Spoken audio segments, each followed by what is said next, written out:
I think we'll get going. It's 6 o'clock now, and I want to welcome you all here. It looks like we've got a pretty good turnout. At least we filled all the chairs that we were able to find. My name's Forrest Hammond. I work with the Vermont Fish and Wildlife Department, and we're here for a special town meeting on bears, actually. And we're excited about doing this. It's kind of a priority for us, the presentations we're giving now on bears around the state. We have limited number of people and time that we can do them, so we're pretty much addressing just the communities that are having some of the worst problems with bears and trying to reach out to those. Here tonight, we've got actually quite a few staff from the Vermont Fish and Wildlife Department. As we kind of launch a series of doing these, we've got our outreach specialists, Tom Rogers and Annie Barkan, as well as Dale Whitlock, your local game warden. And Scott Darling is here, but he's getting some more chairs right now. He's my supervisor working out of the Rutland office. We also have your police chief is here as well, Tom Hanley, and we're glad he's here because obviously the police have spent a lot of time responding to bear complaints this year, and we'll be available after the presentation to talk specifically about your concerns here in town, and different people will be here to answer your questions and stuff. We also have another VIP, Butch Spear, who's the president of the Vermont Bear Hound Association, and I'll talk a little bit more about the role that actually the houndsmen play as well with bear management in the state as I go on with this today. And you'll be available later on with questions and stuff after we get done with that. So I've got, what I'd like to do tonight is to start off with kind of a presentation about bear ecology, behavior, and management of our bear population in the state, and some of the challenges that we face with doing that. So until fairly recently, the only people who saw bears in the state much were the people who lived in the mountain towns, the more remote areas, and the hunters who liked to hunt up there. These lower elevation towns had very few bears until just the last couple decades. And where before the bears that were seen were mostly up in the mountains, seen mostly by hunters, now the most common sighting of bears is actually in your backyard. And I suspect that most of you here that have questions about bears have probably seen bears in your backyard. In fact, how many people have seen bears have come into your backyards and stuff like that? Yeah, almost all of you. And so that, and that's what we're trying to address tonight is those questions. Management of the bears, and we'll get into that, is not a terribly difficult thing, even though it can be very frustrating and bring a lot of concern to folks. The bear that we have here in Vermont and in the east of the Mississippi, is the eastern black bear. And its physical characteristics, its coloration, of course, is black with a little bit of brown on the muzzle. The cubs have brown ear tufts as well, and about a third of the animals have a white crescent on their chest. And I talk about the coloration just because black bears, where you find them throughout North America, west of the Mississippi, a black bear is just as apt to be a brown color or a red color or even a yellow phase. And in some places are even white black bears, which kind of goes against the name. The bears we have here in Vermont, the average female bear is around 150 pounds or less, with the adult male bears being approximately twice that, although we get some that are occasionally larger under some circumstances, and we'll talk a little bit more. So the bears we've got here in Vermont tend to be a smaller than most bears found throughout the rest of the range. And the reason for that is just it's a tough making a living here in Vermont for a bear. And part of that is we don't have the diversity and abundance of foods that many other places do for bears. And the other thing that we have going on for us is about every other year we have food failures where we don't have a good apple crop, we don't have a very good berry crop. So it's only every other year that the bears even have much food that they can find. And we'll go into some more detail about what's available for foods for bears at different times. So what we've got is a smaller bear that's very wary for the most part. They actually don't want much to do with people. They're inherently are wary of people. They don't want to touch people. They don't want to attack people. They don't want much to do with us. But there is a problem in that when they can't find any other food, the smells coming out of our backyards are something that does attract bears. Black bear have always existed in Vermont. They're a bear of a forested environment. So just about everywhere in North America, we had black bears where we had forests. They evolved to survive in forests. There were animals that were larger than they are. And so when they're startled and scared, they run and usually run up a tree. They're very good climbers. And so we used to have a lot of bears in the state historically until the European settlement that occurred in this country in the land clearing that took place. The way that we settled the land where we had crops and we had animals out there and we cleared the land, the settlers here liked the fact that they could hunt bear, and the meat and the fat was wonderful and the pelt as well. But at the same time, the bears were attracted to their crops and to their livestock. And so there was actually soon a campaign to rid the state of the bears as much as possible. And for a long time, the state had bounties on black bears. There's always been interactions between people and bears in Vermont. We're probably the largest number of bears that were actually taken by hunters used to be during the wintertime when the bears were denned up, and they're very vulnerable, where the Native Americans actually would search out dens, and if they could find one, they'd go and get a lot of their friends and surround that site, and they usually could kill the bear. This is still done by Native Americans up in Alaska. So we did have a bounty on black bears right up through the 1940s. So the bears were persecuted. We have very few bears during those times. Through the late 1800s and early 1900s, there were very few bears in the state. But as you recall, 3/4 of the state had been cleared, and there just wasn't the forested habitat for bears either at that time. So over time, though, as the forest returned to the state, then the largest number of bears were where we had the largest blocks of forest in the state, which of course the Green Mountain chain in the Northeast Kingdom. And those were the areas that until just the last couple decades where primarily we had bears. In these areas were in the red where we had the largest forest blocks. But since then the population has increased, and with the increase in bear population, the distribution of bears also changed. So they came out of the mountains, and now they live in the towns where we have higher densities of people, and they are making a living in towns like Middlebury, attempting to make a living and live close to people. How many bears do we have? This slide here gives you a rough idea. In North America itself, there are nearly 1 million black bears now. They're not rare in any way. They're considered a game animal in most states that have bear populations. Vermont and New Hampshire are fairly similar, and we have, both states have a population of close to 6,000 bears. Maine has over 30,000 bears in a population that's climbing at this time, and they're not sure how they're going to stop that upward trajectory of the population.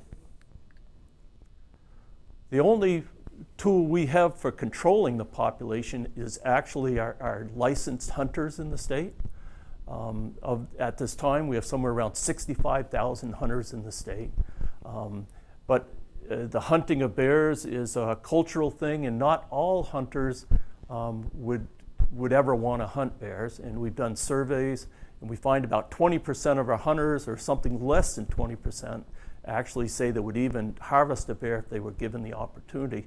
So we have a pretty limited number of hunters, but we feel we do still have enough hunters in the state to control the population. We look at them actually as a tool for controlling the population. The hunters themselves, there's a lot of people like bear meat and like to get the pelt as well from bears. Historically, the bear fat was used for a lot of things as well, not so much anymore. So with bears, probably more than most of our wildlife species, everything revolves around its stomach and how much it can get to eat. And you can think about this, and it kind of makes sense in that bears for 5 months of the year are getting nothing to eat at all. They're just laying at the base of a tree somewhere, underneath a log, and they're just not having any food at all. They're not eating, they're not defecating. They're just laying there, drifting in and out of a heavy sleep. It's not a true hibernation, even though we call it that. They just don't have access to food for at least 5 months of the year. They've evolved and adapted somehow to be able to go that long without wasting away, without losing muscle mass. They just use their fat reserve. Somehow they're able to recycle the fluid in their body. It's almost a miracle that bears are able to do that for 5 months. And the reason they do it isn't because of the cold, isn't because of the snow, it's just because they're not able to access food. And that's the way they've evolved to handle that. Bears in more arid environments actually estivate when it gets too hot. They actually go underground or find some cool spot as well just to get out of the hottest time periods. So what do bears eat? What are they after? Because their whole life revolves around food. Their whole structure, their social structure involves the size of the animal as well. The larger a bear is, the larger social standing it has as well. So bears, for the most part, even though they're classified as a carnivore, are herbivores, and they're eating vegetation for most of the year. In Vermont, in early spring food that bears like is clover, some types of succulent grasses as well. And in wet area, that there are some types of sedges that the bears eat very early on as well.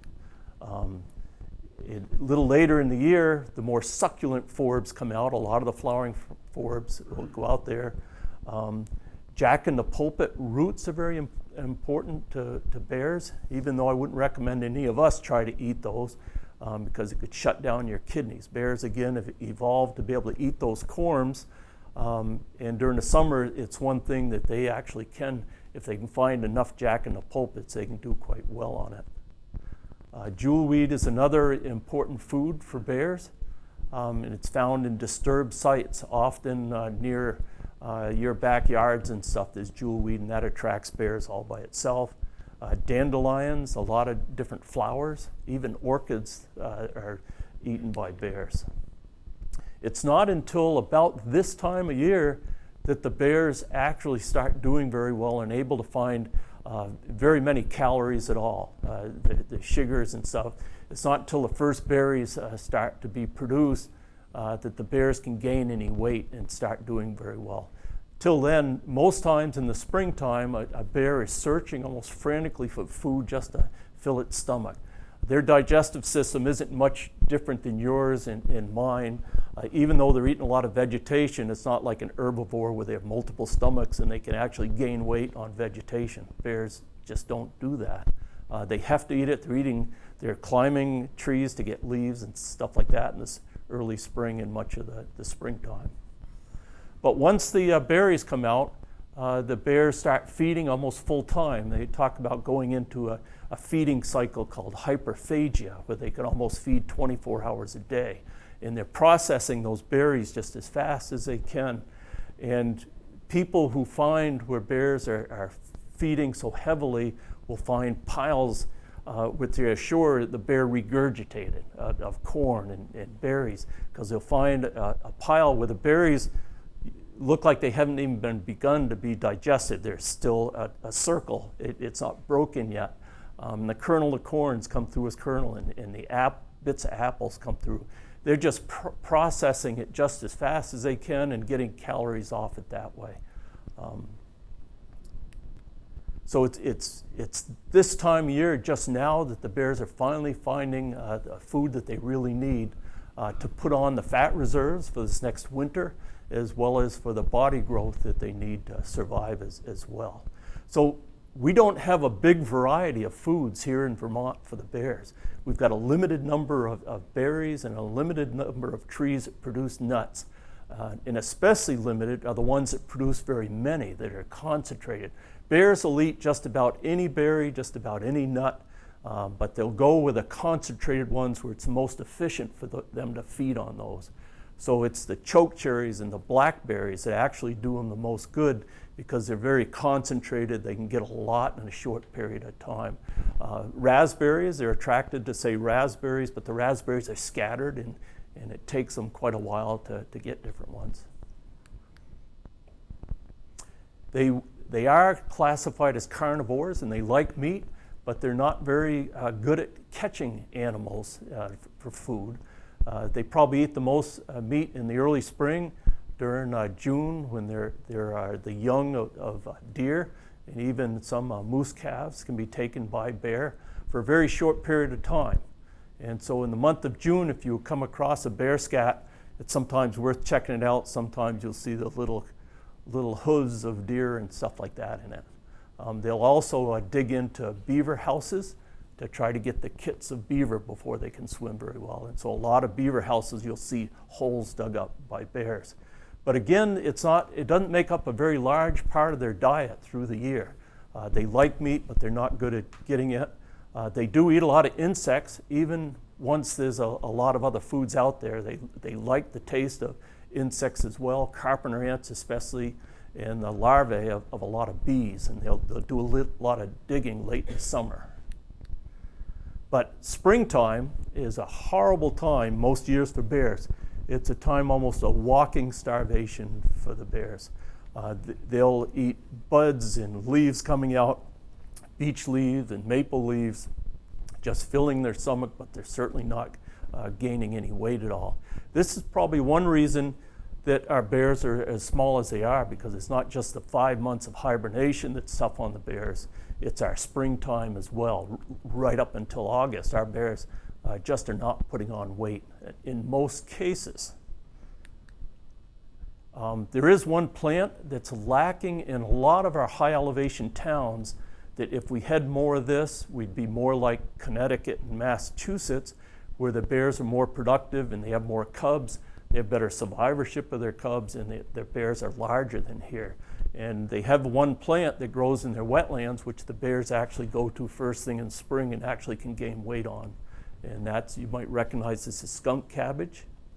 And it's kind of interesting. When I first started here in Vermont as the bear biologist, I went out looking for the spring foods of bears, and I went looking for skunk cabbage. And the areas where I was in high elevation, I just couldn't find it anywhere. There's some plants out there that are very early, green up very early in the spring, and even some of our foresters mistake those for skunk cabbage, but it's called false hellebore, and it's poisonous and the bears can't eat it. I'm convinced that if we had skunk cabbage, we had more skunk cabbage in the state, that our bears would mature at an earlier date. They'd have more cubs, and there'd be better survivorship of our bears, actually, if we just had this one plant, this skunk cabbage. Once you go south of our border into Massachusetts, Connecticut, almost all the wetlands are just full of skunk cabbage, and there's just no lack of it at all. But I've actually tried to transplant it even here in Vermont, and I just haven't had much luck with it, so it must be the soils or something. So what are some of the most important foods that we've got?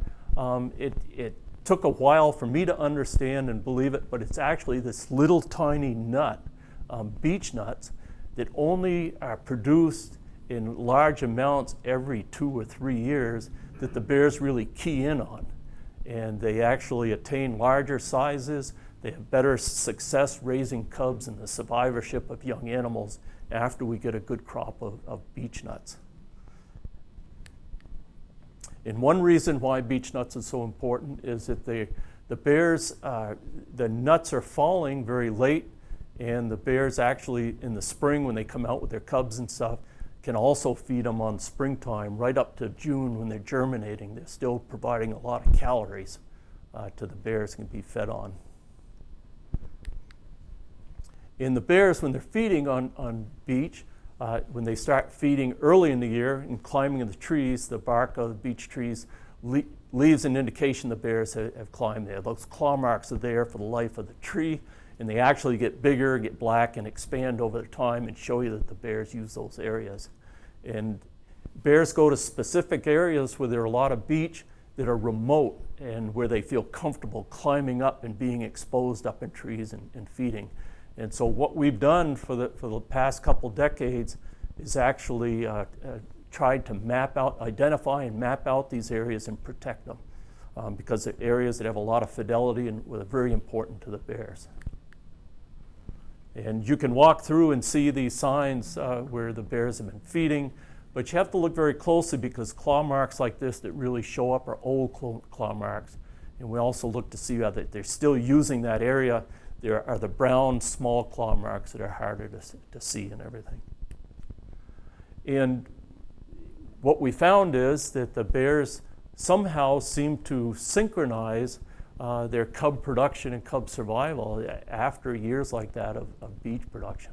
This was first discovered in the state of Maine with research that was done up there, that they found that after a year of beech production, up to 70% of the adult females would produce cubs, and they wouldn't in other years.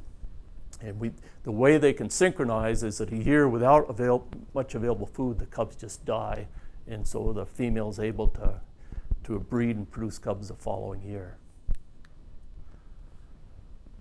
What Vermont has put a lot of effort into in the past is trying to protect that critical habitat for bears, starting first with those what we call bear-scarred beech stands at high elevations, but we've also looked at travel corridors are important for bears, areas where there's core bear habitat important, and we've luckily been able to work with large development projects in the state and do recommendations to actually tweak projects so they'd have less impact on our major species of wildlife, including bear. And we've been able to do that because of the regulatory process we have in the state. I think we're very fortunate that we have these. We've got Act 250 and 248 that do allow our department, in fact, we're requested to comment on development projects, on how different development projects would impact wildlife. And most of the regional commissions actually are very accommodating to the recommendations we give about trying to tweak a project so that you can have both the development as well as have the wildlife habitat that's most important. And we've been very careful not to abuse that because we realize development is important to the state. And so we've actually done research looking specifically at which areas are the most critical to try to protect. And through the regulatory project process now, we've conserved over 30,000 acres of critical black bear habitat in the state. And we continue to try to identify these areas and work with it. And that's very important to us, and I mention that because even when we're talking about conflicts with bears, we want to make sure that this core bear habitat where bears can be wild bears, where they've got areas that they can find wild foods. They don't have to be in your backyards and stuff. They do have places they can go. They might not like the food there as much as they like the hot dogs out of your garbage and stuff like that, but there actually is available habitat where they can do that. So in trying to manage the bears in the state, we recognize that there's a set of challenges here. And when we go through the challenges, I think you'll see that the challenge for us isn't necessarily the bears so much, as actually over time we realize that it's people and the way they interact with bears. And we can actually change bear behavior, but it's hard to change people behavior.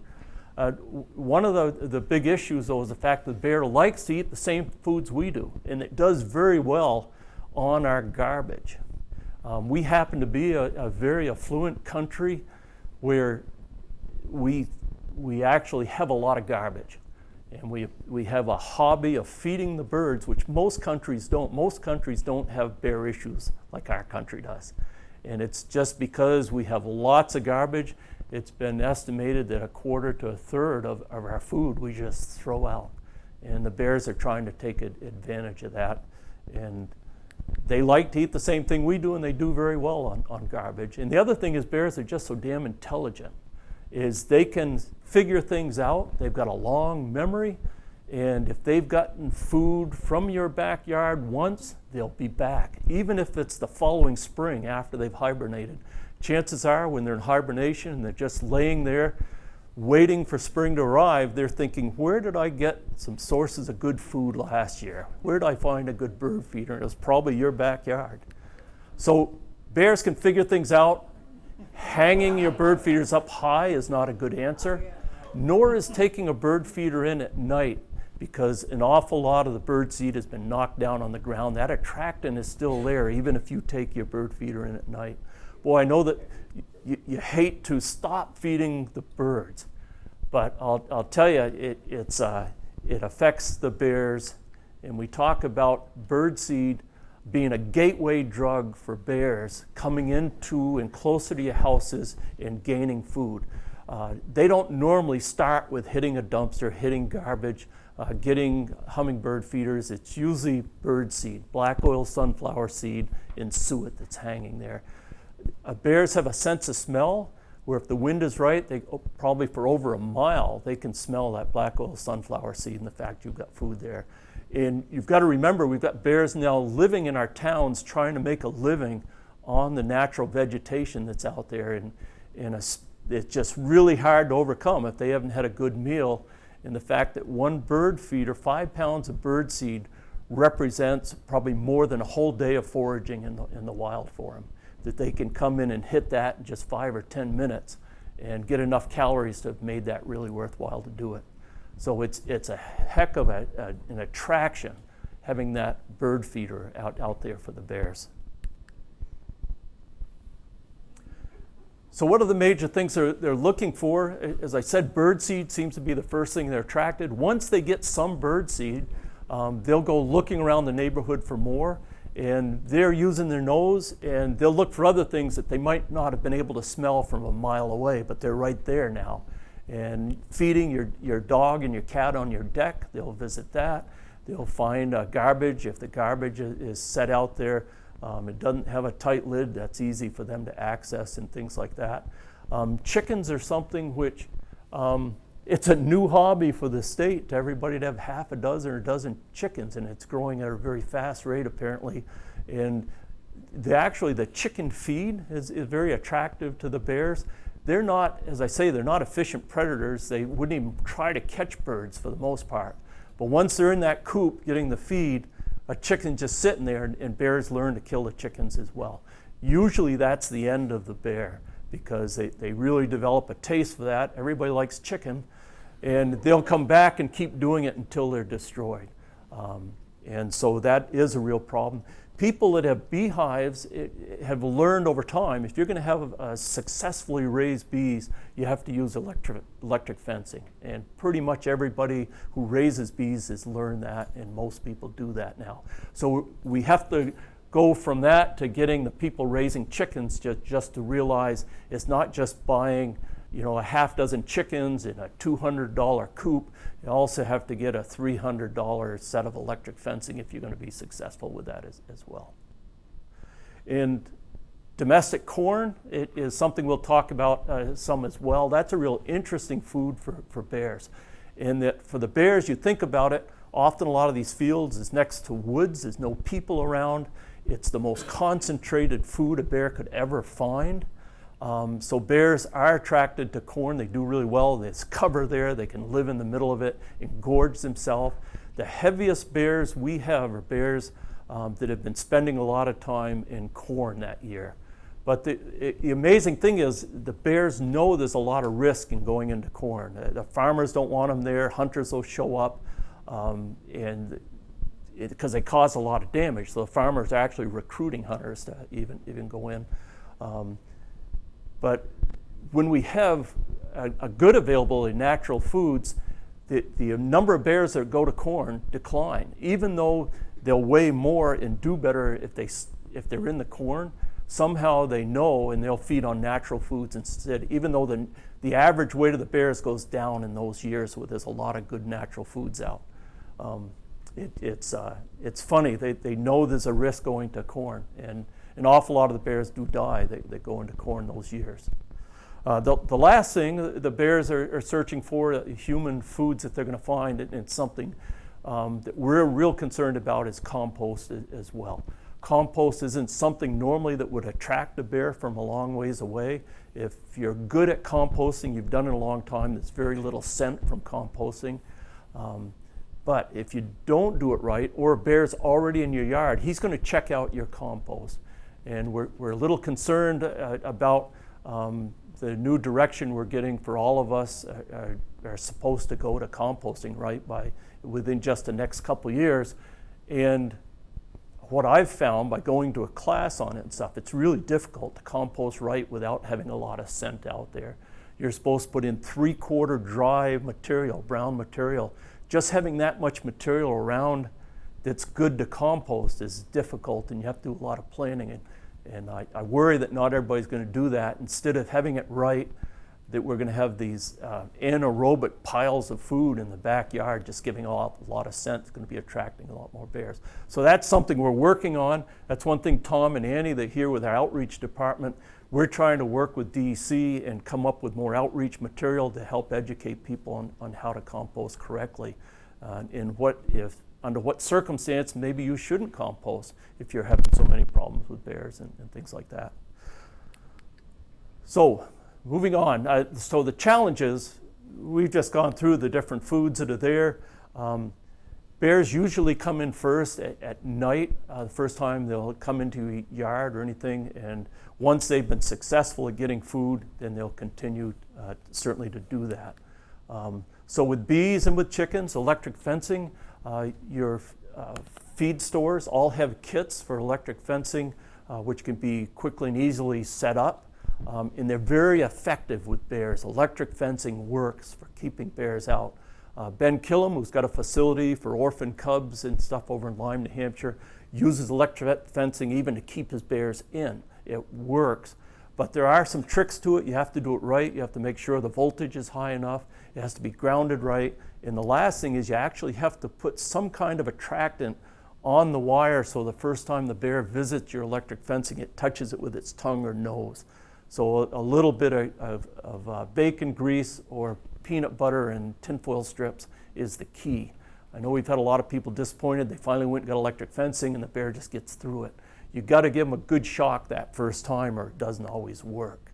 And in this case, there were single strands of electric fencing. It suggested that you have at least 4, and again, that you have to kind of bait that top strand or a strand so that the animals get a good shock, or it doesn't always work. But done correctly, electric fencing is super. We don't have a lot of tools for keeping bears out of corn, and so that's one place where farmers and ourselves, we've called on houndsmen to ask. During that time period before the hunting season starts, we actually asked for houndsmen to come and try to run the bears out of areas where we don't want them, like in those cornfields and stuff like that. They can cause a lot of damage. One thing the farmers can do, though, is actually pick to recognize which fields they always have damage on. And it's usually the fields almost surrounded by woods, closest to the deep woods, where the bears just step out of the woods and into the fields. If a farmer just mows those fields first, and sometimes when they're mowing this, it actually might take them as much as a month before they can get through all their fields. Start with the fields that they had the most damage, because bears just don't like walking over open areas, even to get to another cornfield out in the open and stuff like that. So garbage, again, is a huge thing. Boy, we know back from the studies on bears in Yellowstone that the bears do very well in the dumps and they gain a lot of weight, and that when you take that away for a while, they have a tough time finding other food even. So garbage is something that the bears are attracted to, and it's just so darn easy for the bears to figure this out. Bears are intelligent, and I've had a lot of people, including park rangers, tell me that bears figure out what day it is that garbage collection is. And they'll actually come that night before and hit the garbage. And of course, it's not very easy. These are open garbage cans. There's nothing to prevent them from just hitting it with their shoulder, knocking it over, and taking whatever they want. So you certainly can retrofit your garbage cans, so it makes it a lot tougher for the bears to get into that. Just simply putting your garbage out the morning of pickup instead of putting it out before, and storing the garbage in some kind of bear-proof container like a job box or something until then, or even in your garage or basement or something like that. If it's a huge problem you're having with bears, maybe find someone else who'll even take your garbage, or find a dumpster you can take it to daily for a while till the bear stops coming. So garbage is a huge problem. The dumpsters themselves, boy, unfortunately, in modern times, we've gone to plastic on everything. It used to be we had heavy metal lids for the dumpsters, and the bears, all but the biggest bears, had trouble getting into those. And now with the plastic lids, which are easy for the waste facilities to dump, is no problem for even a small bear like this one on the left to get in. So what's the solution? One is to request that your waste facility switch out the dumpster one with a metal lid, and most of the waste companies will do that. Sometimes there's a charge for doing that. You can also place things over the plastic lid and winch it down till the day of garbage collection, and there's some things like that you can do. It's kind of interesting when I drive around where I know I'm getting a lot of reports from a neighborhood trying to find out what are the key things that are attracting the bears to this neighborhood. And it's always a dumpster that's been left open, or someone intentionally feeding the bears, or maybe unintentionally, but they just keep putting their feeders up every day and the bears keep hitting. That's enough to attract large numbers of bears to that town. And the entire town will then have visits from that bear. And it might just be one or two people. Just like these people from Bristol we're talking about, they have bears in their yard all the time, and they don't have any attractants out there, but their neighbor has open compost and garbage and almost likes feeding the bears, so they're going to have a problem as well. So it can be a problem. Dumpsters, there's a lot of different kind of dumpsters. Some are bear resistant, some are bear proof, or some are just wide open for the bears. And you certainly can make a change there.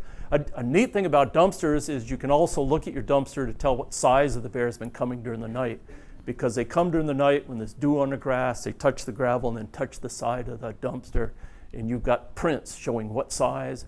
And if it's a sow with cubs, you've got big prints and some little prints beside it and stuff, and you can always tell that as well. The different residential communities have found different ways to do away with the problem with bears and garbage. Through that Act 250 process we told you about, the large resort developments that are right up in the woods where we know bears are going to be, we actually have a condition about how they handle their garbage, and we require a community trash compactor or something that they have to use. But we've had some that want to go to individual units that they just offer these bear-proof containers that they bolted down to concrete that bears can't get in. And the way they get people to use them is they'll charge a fee every time they have to clean up the garbage around these units. And they have the choice of either one-time payment for this, or we're going to charge you every week for cleaning up the garbage and stuff like that. So most people in those areas go to that. Some people use more homemade solutions to this. This is a bear unwelcome mat that's on top of this dumpster and is winched down, and it's just a 1-inch screw that's screwed up through it, that a bear, if they step on it or try to get in, will get pinched and they'll stop from doing. These actually work, but we've certainly in areas that you've got the public and stuff, we've told our folks to put up warning tape and stuff so somebody wouldn't get hurt as well in trying to access those. This is something that's used to board up cabins and stuff, especially in Alaska and remote areas with grizzly bears and bears that are just going to get into things. These actually work. So identifying the bear, it's a problem coming into your area as well. We look at classifications of bear. Every bear report we get, we assess for risk. And one thing we're looking at is what type of bear is coming in. What's its behavior and what type of bear? The most common bear that's going to show up in your backyard is a juvenile male that's recently been kicked off by its mother. The reason I say a juvenile male and not male and female is the mother actually allows her female offspring to remain in her home range, but not the male. And the male gets kicked out, is desperately looking for food. Where it has an innate fear of people, it overcomes that. When it smells the backyard, it finally has found a source of food. And you can tell it's a young bear just by the fact it's lanky. Adult bears are round. When you look at them overall, they're round. A large bear will have fairly small ears in proportion to its head. Its head appears round, while a bear like this, it's got a long, thin head. It's got big ears for its body. It seems long-legged and lanky, and that's how you know it's a juvenile animal. And so these young males that are coming in are usually around 17, 18 months. They've just been kicked off in July usually by their mother. It's a breeding season again. She wants them out of there. And they often end up probably most do, to actually try somebody's backyard as a source of food. And so we kind of hope that if one shows up in your backyard, rather than to take pictures of the bear when it first shows up, that you actually have a plan in place for giving it some kind of scare. It's as simple as going to your window or door and hollering at the bear and saying, "You're not wanted here, get out of here." But there are a lot of innovative ways that you can do a lot more too. You can ratchet it up and to give it a more negative experience. If you've got some pyrotechnics or something like that, you've got a paintball gun, a wrist rocket. There are a lot of different ways to give that bear a scare. And in the case of these real young bears that are not habituated to the point where they're used to coming in and they're not very afraid of you. And that's what your bears are. They've come in for so long that things like that aren't going to work. But these young bears, they're scared. They don't really want to be near people. And so when they first come in, they're very easily intimidated and scared off. Again, chickens, electric fencing. The people most at risk by bears, and the risk from bears is way overplayed. We have tens of thousands of bears close to people all the time in North America. Very few people are ever scratched or bitten. And the reason why is the bear just doesn't want to do it. It's got all the equipment that if a bear went on a rampage, it could kill a lot of people really quickly. And even when people are charged by a bear, they're in a circumstance, usually the person just gets superficial bites and scratches. And this is from an animal that's very powerful, has long canines, really sharp claws. It could kill people very easily. The bear just won't want to do it. When they're receiving a lot of food in backyards, they'll seem tame. They are wild animals though, and I'll tell you the people most at risk from the bears are the people who feed them. I only know of 2 cases in the last 50 years in Vermont that people have been injured by bears. And in both cases, a person was feeding bears intentionally and they'd been warned to stop. And the reason we knew they were feeding because their neighbors were complaining because the bears are trying to break into their house and stuff like that. So it causes a lot of problems. These are a couple old slides from Minnesota where it's legal to feed bears that I was given in graduate school. This guy felt he almost raised this male bear and it loved marshmallows and he'd feed it every day, and one day he ran out of marshmallows a little too quick and the bear nearly took his arm off and put him in the hospital. These are wild animals. They do not think the same way people does or as your domestic pet, and you should never treat them that way. If you really want to learn a lot about bear behavior, if you're going to travel and camp, especially where they're both grizzly bears and black bears, your best defense is understanding bear behavior and how bears react different ways coming into camp, or meeting them on the trail, or in that type of thing. There's a wonderful piece of work done by a professor out of Alberta who wrote this. It's a terrible title, Bear Attacks. He basically got data from all the national parks on anybody that was attacked by a bear, what they did right, what they did wrong, what they should have done, and he just analyzed that. And there are just do's and don'ts around bear country, and this is probably the best book you could ever get. We've got another book, and I've got it up back, Living with Black Bears, about what you should do, especially backyard bears and things like that. That's a wonderful book as well. So we've got bears. They want to now live in the same towns we are. In order to do that, they're going to be feeding on the natural foods around your house and smelling whatever is coming out of your backyard. And at some point in their life, we used to think there were problem bears and that there were nuisance bears. What we've learned is almost all bears at one time or another will be attracted to a backyard. And so I don't really think there's a such thing as a nuisance bear. Instead, what we've got is we've got backyards where the people haven't learned yet on how to learn and how to handle bears in their neighborhoods. So I think it's almost more of a people problem. And I think our game wardens would agree as well that it's not the bear, because we could remove the bear very simply, just have it out of there.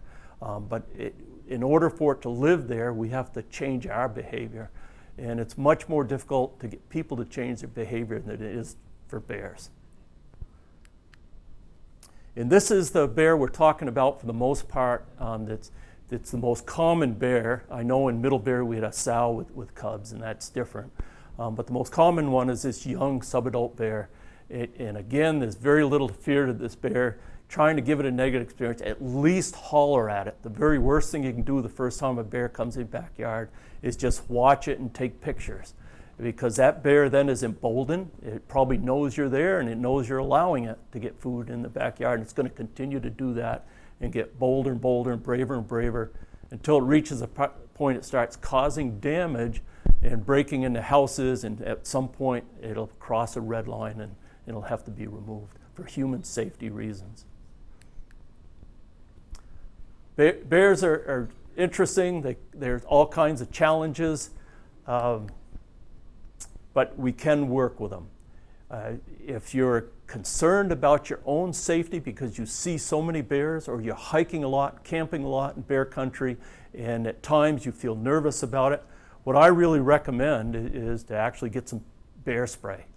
Not pepper spray, because that's different. Bear spray is developed to hang in the air to put a cloud between you and the bear, while pepper spray is designed to be sprayed in the eyes of attacking individuals. So it's totally different. There are do's and don'ts to using it, and this is all there's directions that come with it. And on YouTube, there are lots of clips on how to use this correctly. All the law enforcement people out west now dealing with bears, even though they have all kinds of weapons and stuff, they prefer to carry bear spray with them when they're dealing with bears, because they can repel the bear or stop short any bear that might be bluff charging at them, instead of having to kill it or wound it and then run off and things like that. And it's a good thing to have. And so if you do a lot of berry picking and you're nervous, because I just have that, because then you would be in control of the situation and you could always do the right thing and have no fear that a bear is going to come at you. So I do like the idea. There are several different types of bear spray. Counter assault is just one of the older ones that's been used. So I gave this talk in Jamaica State Park a number of years ago, and a few days later I was contacted by the ranger, all excited, because what I told him is, in trying to repel a bear, trying to give it a negative experience, use your initiative. Use whatever you've got. If you can, plan it. So you've got something on hand to give a bear, a noisemaker or something, to give it a scare if it comes in your yard. But I told them that, and when I was there at the park, we went and looked at their dumpster and saw there was a juvenile bear that was obviously coming into their dumpster trying to get into it. And I encouraged them to be aggressive in the way they handled that bear. And indeed, they sent me these pictures. Just a few days later, the bear came in around one of the campsites. Apparently there was a pie or something on the picnic table. The person called the ranger. The ranger looked around, and lo and behold, he had a fire extinguisher he grabbed. And geez, you think about it, that's a perfect thing. It's something a bear can see and it can hear, and it appears threatening to it. And the ranger just walked at him as he's spraying, and that bear disappeared, and they did not have another problem with that bear in the campground that summer. And they were pretty excited and very proud of themselves, as you can imagine, as well, for doing that. So we do also, it is a game species, and we do manage bears in the state. Interesting enough that with bears, unlike some of our other big game species, we manage bears not for the carrying capacity on how many can live on the landscape, but instead it's how many do people want to see, how many will they tolerate in the state. And so it's up to you folks. We're actually going to be starting a new, we're in the planning period right now. We're starting to develop surveys. We'll be contacting people, having hearings and stuff. And the question regarding bears, the most important question, because nobody knows, you don't know how many bears there are for sure in the state. But from your perspective, how many bears do you perceive there are? Do you like the idea that the number of bears that you perceive are in the state now? Are you seeing as many bears as you want, or are you having too many come into your backyard? So the question's going to be developed is going to be, do you want fewer bears, the same number of bears? Should we stabilize the population, keep it as, or should we allow it to rise, and we're just going to have to try to live with bears? The problem with allowing more bears, and even the number we're at right now, is can people change their behavior with the bird feeders, with their garbage and stuff, to be able to live with that number of bears? The number of conflicts, the number of calls we're getting from folks has been going right up the roof, a lot faster than the population is rising. And we think that's not because we have so many more bears, it's bears are now becoming accustomed to living around communities, around people. And so there's going to be, sooner or later, they're going to be attracted to your backyards. And if you have backyards that are unsecured, just like a house where you haven't child-proofed it and you have kids coming over, you're going to have problems. So you have to make a plan in advance. Just like a fire evacuation plan from your house, you should be prepared if a bear comes in your backyard. The problem is, people aren't yet. And we have had problems in trying to get that word out. We're trying as hard as we can. And I would like to recognize the Humane Society here in town that has done such a job trying to get information out about taking down your bird feeders and garbage. That's been a huge help. My understanding is their goal was to go to at least 500 households putting out those pamphlets and stuff. And that's unheard of in this state to do that amount. But it might have worked. The bear, the female with 3 cubs that are living in town, we did not have to come and destroy that bear. It was allowed to be in here. It never exhibited the type of behavior we thought had risen to a level of danger or damage that it called for being removed. And the fact that people were cleaning up their backyards and the bear was getting in fewer and fewer, we're getting fewer calls, was important. And now that there's berries out there we haven't been having, apparently, and according to the police chief as well as to Warden Whitlock, we just haven't been getting many calls. We believe that she's feeding on natural foods and stuff as well. So that's a real success story, or at least for some of us. There might be some people that were disgusted and felt we should have just destroyed the bear a long time ago. This is kind of a test case for whether or not we can live with bears like that throughout the state, because you're not alone. This particular bear with cubs became more of a sensation and more people knew about it, but boy, we've got dozens of communities where the same thing is going on around the state right now, and people are struggling with it. Our wardens all were kept really busy this year, as they were 2 years ago, really dealing with these kind of situations and giving advice. And we've really been ratcheting it up. Tom Rogers in Outreach is spending a great deal of his time helping us deal with conflict situations, mostly giving advice, but working on the outreach stuff. And one thing we've got, and I'll show that to you just a minute, our goal, of course, is a wild population of bears. We have the habitat in the state. We've got lots of Forest Service land. We've got lots of public land. We've got landowners who are improving their habitat in the state, that the bears don't have to be in your backyard, and that's our goal. One of the tools we plan on using is to better monitor what's going on around the state with the bears. And so we actually have developed a reporting system using our website. where if you have a bear come into your backyard, you can report it, or a bear now coming into one of our state parks as well. Just in the past week, we've added that to it. You can very quickly make a report just saying, I live at this address and I had a bear get my bird feeder or come through, or I've got concern. One of the concerns we look for, we monitor these, we assess each report for risk.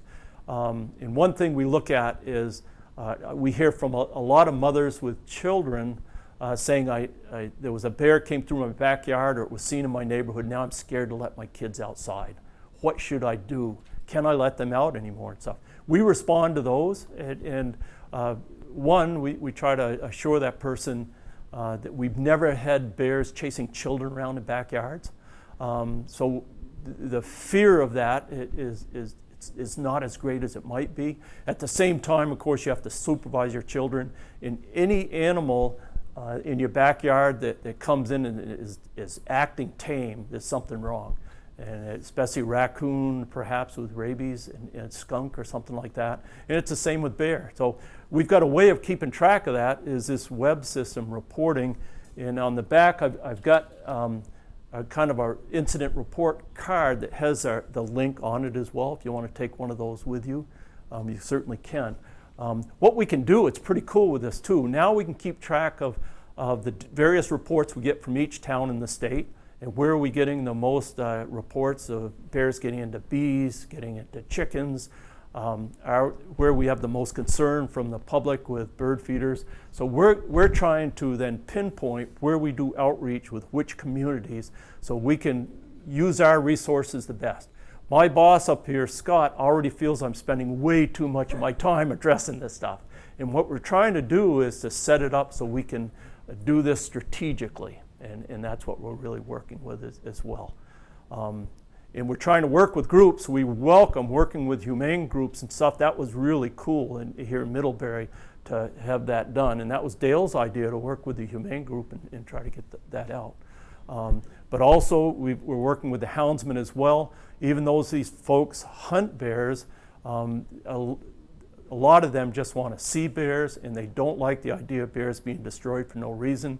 So they're really trying to spread the word as well. And they even are starting a loaner program, electric fencing, where they'll actually go out and help people put up electric fence, and they'll even provide it for them, hopefully to get reimbursed in the long run, but to try to alleviate that as well. So those kind of partnerships are really important to us as well. So I urge you to make use of this report form. That's the kind of information we get. We get a copy of that immediately as soon as you hit the submit button. And again, we assess that for risk, and the priority ones we respond right as fast as we can. If it's a matter of bird feeders and garbage, then we'll give advice out. And you might not get a direct call. If there's damage occurring, or we think that someone's at risk, and there's something that's important enough, then we also forward it to the local game warden and say, hey, you might want to check this out, that these folks are having some problem here with a bear, that you're just bluff charging them and their neighbor is intentionally feeding the bears.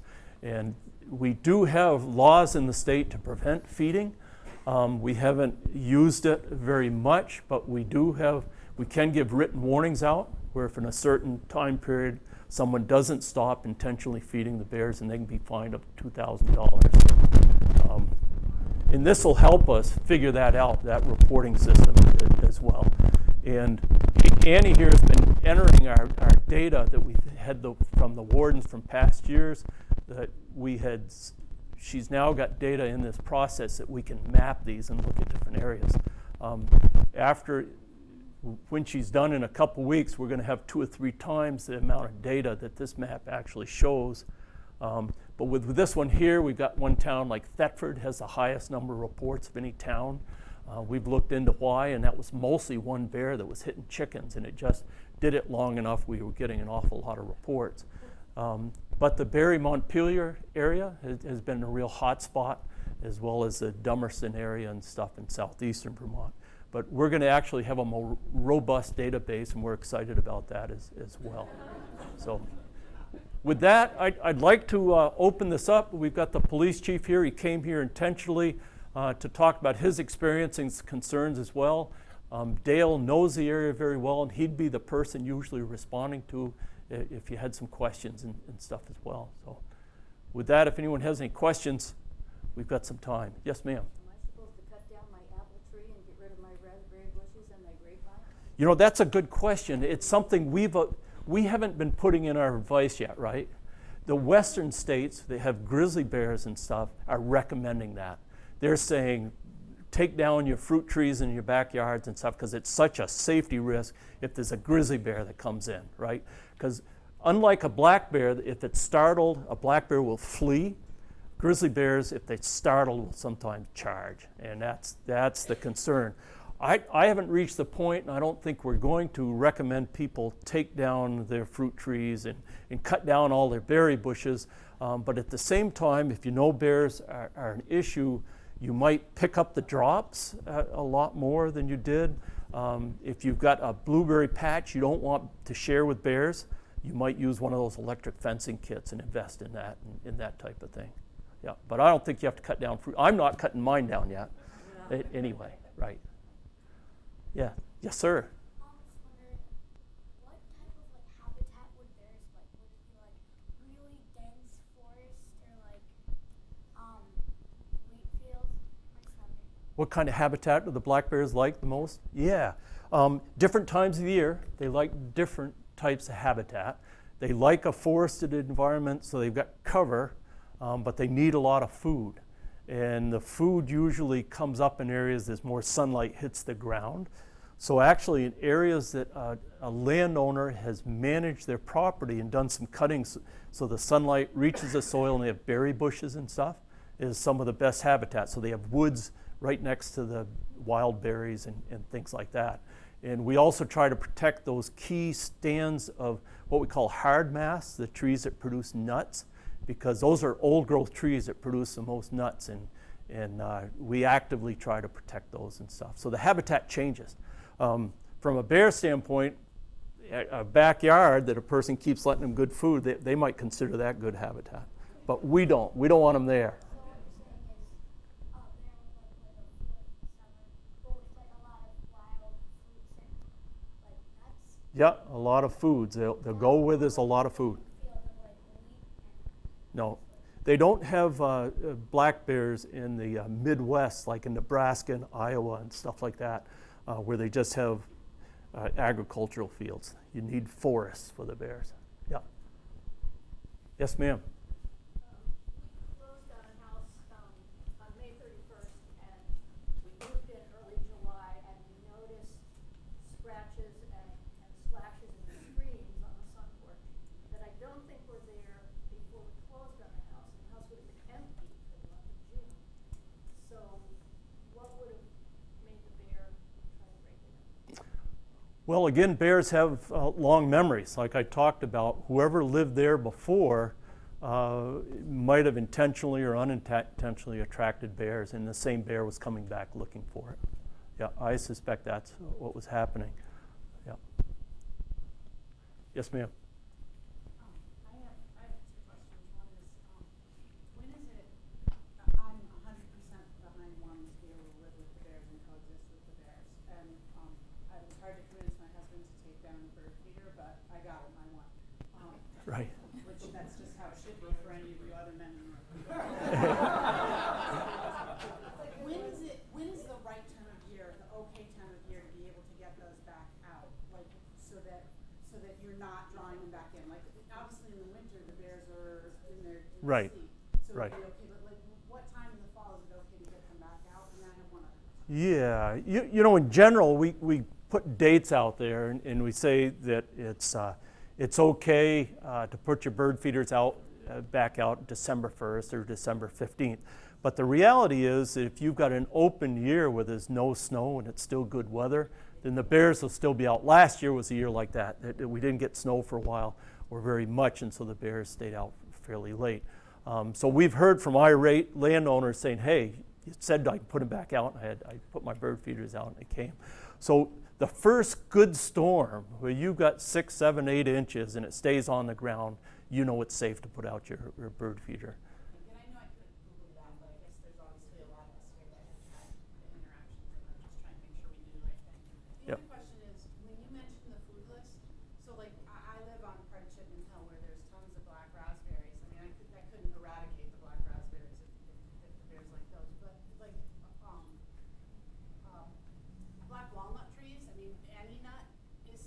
they would be interested in, because there's a lot of those in my yard and on Yeah, the hill as well. yeah. And do they like gardens? Yes, they do. There's some things in gardens they like quite a bit.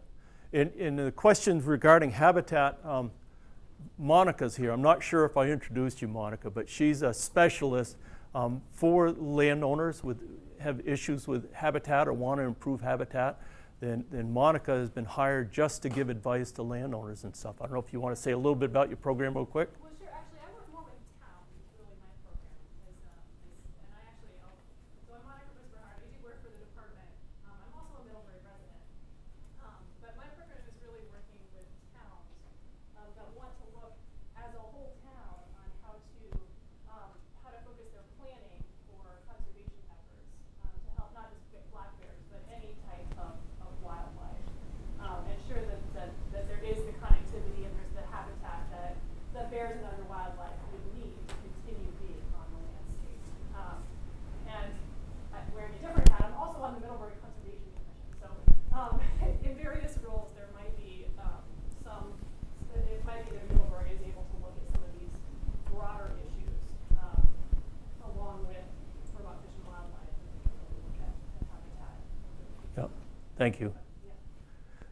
Jim, would you want to say anything about your perspective from the police department about what your experiences were this year? I know it was kind of, your folks spent a lot of time responding to calls. And what do you see for the outlook of bears in the future with that? We've had bears there for a long time, Chip and Hill especially. They've been up there for years and years. Out in that area between Halbert Road and Munger Street, there's been a number of bears over the years. Right now, we know there's at least 5 or 6 different bears roaming around up there. We know there's a big boar out there. We know there's another sow, the one with the 3 cubs, and so they've been out there forever.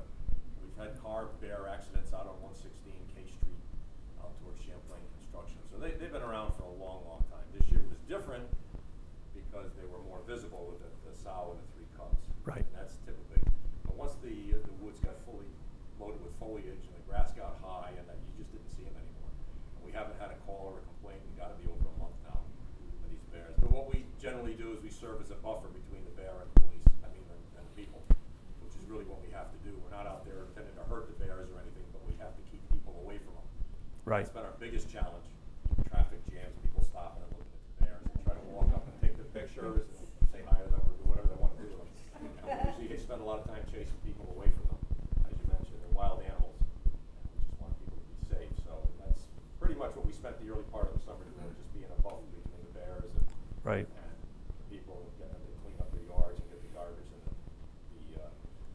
the bird feeders out. I know even in my yard, the bear mistook a bug zapper for a bird feeder when I climbed up and tried to pull the rope down that it was on. A little unfortunate surprise and ran off, and I never had one in the backyard again. Right. So yeah, you're right. You do a little shocking experience. Right. Sometimes, unintentional as it was. We'll chase them off. But that's just the way it is. They've been here forever. They'll continue to be here for a long time. Yeah. And we just have to just be smart with it. So. Yeah. I might mention a couple things on management. Probably one of the sources, awful big sources of calls, was when this particular female bear would get startled. Sometimes she'd run off with her cubs, other times she'd send them up a tree. And so then people would gather around and the police had to respond and try to move the people back. You know, you might have seen things different states and stuff responding by coming and darting and netting the bear and taking it away. What we found and what other states have found is those heroic efforts often don't end well. Sometimes a bear's darted and it misses the net, or you see it hits a power line or something like that. Anytime you drug a bear, it's a danger to the bear. You have to do it right, and things can always go wrong. What we found, the proper thing to do that seems to work is just leave the bear in place until it gets quiet. And sometimes it has to be late at night when the people go to bed and stuff like that. The bear will leave then, even from within cities, big cities. The bear's found a way there, and once it gets dark, there's people no longer there, they'll leave. And so that's what we tend to do in that. The other question we get a lot is, hey, we've got a bear that's causing problems, why don't you just come trap it and move it? And that's something that over time, we don't do much of that either. It's a small state, and we find that a bear that's causing issues at one place, you're going to move it, and it's probably going to cause issues there. Plus, a lot of bears have a real homing instinct. And so it's not that big a state for a bear within a week or two just to be back anyway to the same area. So what we plan on doing, unless there is a real safety issue in most places, we'll leave the bear in place and try to work with the public, try to get them to secure the garbage and not feed the birds and stuff while the bear's there. And then the bear's not going to have the attractant and won't be a problem. So that's the majority of the time, that's what we're doing. We did bring a trap over here to Middlebury in case this particular female started charging people, started to get more aggressive, or started to break into houses and stuff like that. But she just never did that, and so we left her in place, and that's why we took that. Instead, the effort was put into trying to educate the people and get the message out. Just take down your bird feeders and don't let the bear get into your garbage and stuff like that. Yes? Are they more nocturnal? Are there more what? Nocturnal? Normally, a bear is nocturnal to some extent. They actually like it during that dusk and early morning when people aren't as active, and they'll be out more usually at those times. Yeah. But if they're starting to cause a lot of problems, often they'll become nocturnal and cause a lot more problems. But a bear in the wild habitat will be active all day long during daylight hours. Yeah. Yes. I think you mentioned real briefly this hummingbird feeders. Is that ever an issue? Oh, yeah, hummingbird feeders. You know, I don't think a hummingbird feeder can be smelled by a bear from very far. But a bear that's coming in and getting black oil sunflower seed, or in your backyard getting garbage, will check it out, a hummingbird, and once they've tasted one, then they key in on them because it's sugar water and they're after sugar, and they'll certainly hit them. And it's kind of interesting to watch them just sit there and drink it down, and they certainly will. Some bears develop a liking for it. In other areas, they don't seem to hit it. But it's less of an attractant than most things. But if a bear's come in there and causing problems, it'll probably hit that too. I know it's kind of sad. It's like, boy, maybe we can keep up our thistle feeder and our hummingbird feeders. But if the bears are in there and they're in the neighborhood, it just doesn't work to try to figure it out to that extent. Yeah. Yes. Now, what about these 3 cubs? Now, aren't they learning that off acres, etc., is a good place to be? Because that's what parenting is all about. You observe what your parent does, and it's okay. That's right. But we hope that people are cleaning up the backyards and shooing the bears out. And my understanding from coming over here and spending a day with Dale and following the bear around and stuff, we talked with people who had a bear just been in the yard. And people just hollering at the bear and stuff, they were running off, and the mother was running off with the cubs and stuff. So are they getting a mixed message? Probably just to some extent, yeah. But we weren't ready to take the cubs away from her at all at that point. If she had become a big danger or was causing a lot of damage and breaking into buildings and stuff, we would have captured her probably and destroyed her and taken her cubs away. What about the 3 cubs, though? Well, right now they're with the mother, but we don't believe she's causing problems right now. Right, but Right. if that's what they're learning, aren't they going to assume that this neighborhood is where it's okay to be? Because Mom said so? Well, hopefully that's not the message. As people clean up their backyards, they're also giving a scare to the bear if it shows up again in there. And the cubs are learning that too, that it's not worth doing that. Yeah. Yeah, it's risk. You're right. It's not as good as a mother living in the wild that's not coming in as well. You're right. Yes, sir, in the back. Has there been any communication, you talked about a liaison with different townhouse, and I see a pattern, they're coming into my yard before, like you said, the berries are ready, earlier in the year, now they're disappeared, the berries are ripe, but is there any communication with the dump where we can take our food scraps? Because I think a lot of us are separating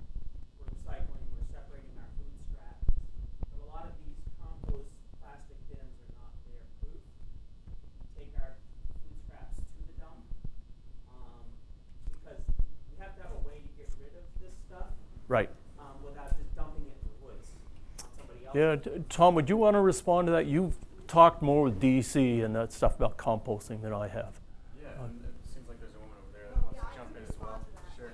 Oh, great. Because I'm a delegate to the Addison County Solid Waste Management District, and the answer is yes. So if your town has a drop-off location, you could bring your compost to that drop-off location, provided that you're bringing other trash and recycling too.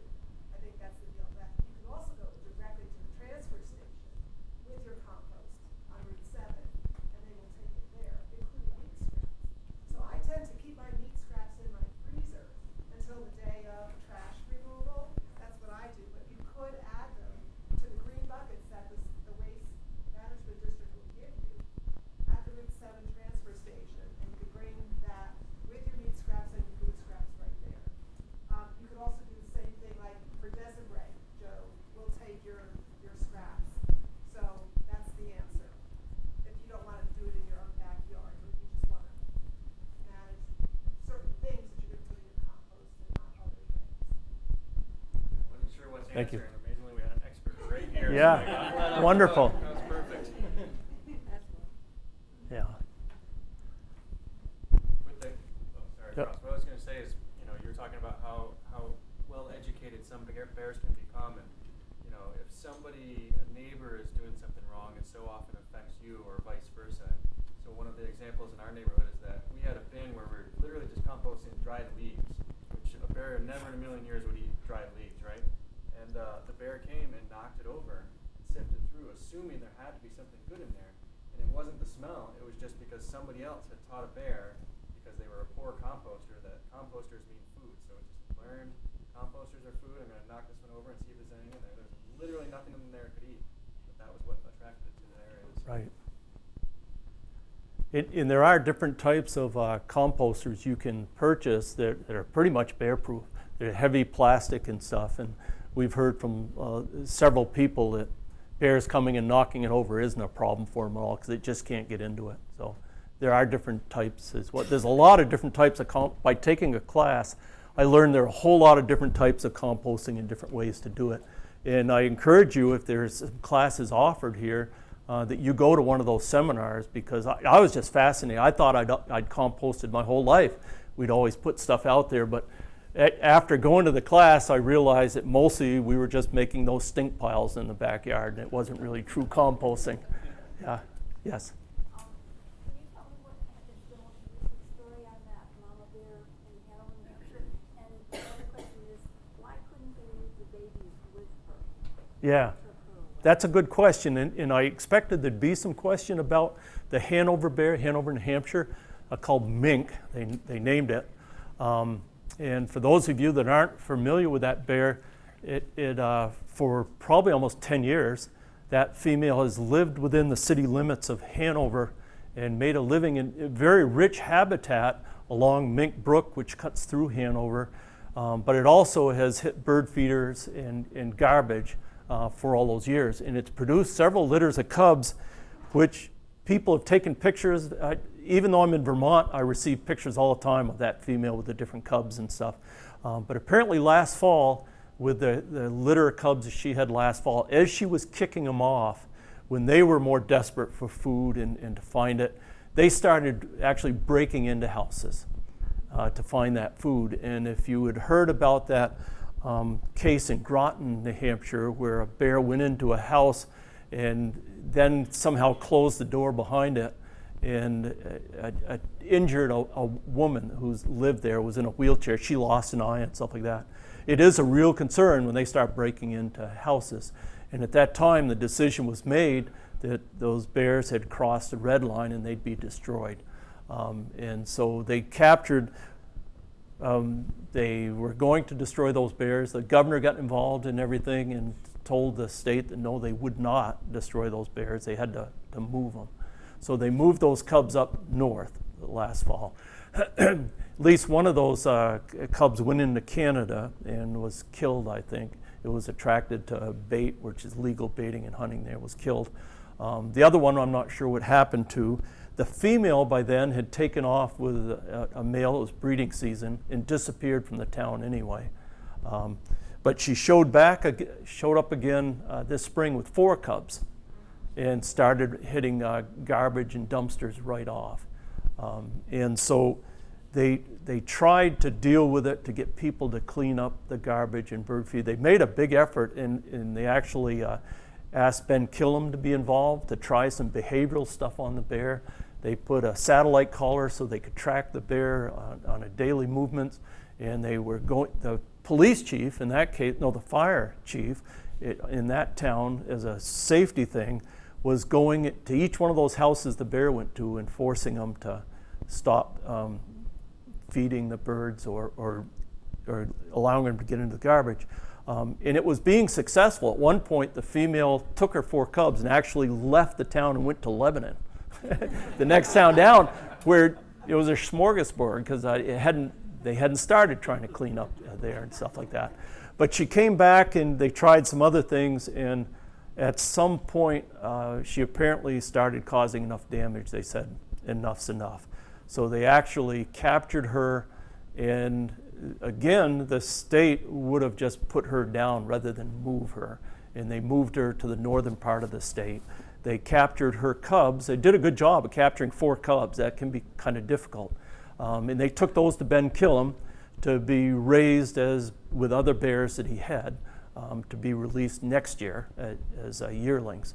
But that female was interesting because when she was knocked out, all she knew was her cubs were up a tree, and she was put out in a very remote part of the state. She'd never lived in a remote forest. She was a backyard bear, and but apparently her compass wasn't quite right, because she didn't just beat feet back down the river to Hanover. She crossed the river into Vermont, and somewhere around Lewis. She went over by Lake Willoughby and then continued west to the interstate and ended up going to Derby, Vermont. And at some point there, then she headed back to the river and crossed over to Lancaster, New Hampshire, and started to head south. And I haven't had a report the past few days. The sad thing is, if she gets back, they'll probably just put her down, just because it has causing enough damage and enough problems. They said we can't deal with that. The town got sick of dealing with it, and they just thought it was too much. So I'm not sure, I haven't been involved. I've been trying to get updated, so I'm not sure what the level of danger was, or if she started bluff charging some people, or why they suddenly ended that program. I thought it was a neat program. Boy, talk about cleaning up a community. When you've got a satellite collar on a bear, which gives you location every 3 hours, you can learn every person in the neighborhood that's allowing it to get food. And you can really work to do that. And I'd like to try that myself in a community here. So I haven't had a chance to talk with the bear biologist there. And I tried reaching Ben Killam this morning to get an update from his perspective, and he wasn't available. But they always take the babies away. They never leave them with the mom? Well, if they left, they just thought that mother was not being a good mother in that case. And they didn't expect her to do well in a remote area, and she probably wouldn't be able to feed enough to lactate well for the cubs, and they probably would have died anyway. While Ben Killam has one of the best programs in the country of actually taking orphan cubs or cubs and raising them up and be able to release into the wild and not cause problems. The majority of his bears don't. So they thought they had a better chance with Ben than to be released. Yeah. Yeah.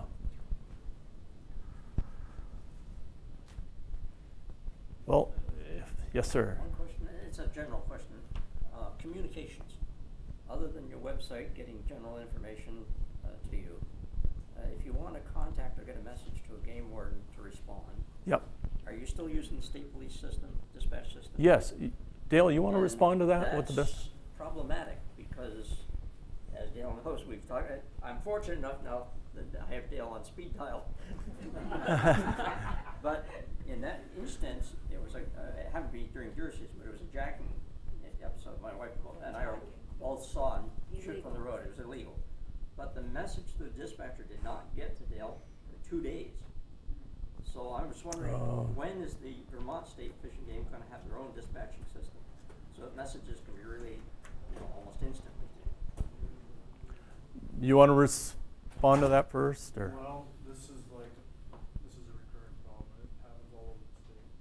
There's, the state police, we contract with them, Fish and Wildlife does. And they decided to do that probably about 30 years ago, 35 years ago. And it led to, sometimes not as good a response, but, the dispatchers themselves are under a hell of a lot of burden because they've been consolidated there in different places. People that dispatch for me are actually over in Rockingham now. Wow. And sometimes things like that do fall through the cracks, which is why I give my cell phone out a lot. Generally speaking, I think when you call the dispatch number, it's probably gonna have a positive response. And I don't know why, and I don't know if it was because I was on days off. I don't understand why that one didn't come. No, through. you were on duty. They bumped it from, it ended up getting to Shelburne and they sat on it for a day, 24 hours. So that's another issue too. So, Williston dispatch, sometimes the different dispatch centers don't communicate as well as they could perhaps. So when a call comes in like on Moncton and Starksboro and, border towns, basically those are covered by Williston, and Bristol, the next town south, is covered out of the dispatch center in Rockingham. So sometimes that does happen too. Our personal phone numbers are published in the law book as Right. well. In your situation, that was really unfortunate, which is why now, I started giving out my cell phone probably 2 years ago. And that's usually a really good way to get me unless I'm selling for example. Yeah, I got my speed. So to cover all bases, do both. Fill out a form and let us know. I know if we start getting a flurry of problems in an area, I'll actually, when I get time, call the game warden up from that district and said, what's going on up to this resort town? It seems like we're getting a lot. And I'll actually offer to come and do a recon for a day, see if we can figure out what dumpster and stuff's going on. We've got another issue going on at Killington. That's the case where we've had a flurry of problems there, and we're trying to handle that. We just get enough of these reports. We know that, boy, this town, the warden might need some extra help and Is stuff there like any way that. to prioritize the type of call? In other words, what the dispatcher Yeah, knows? typically that kind of call, like a violation in progress, if that hits dispatch, they're on us. If they can't reach us, they're trying to get the next warden.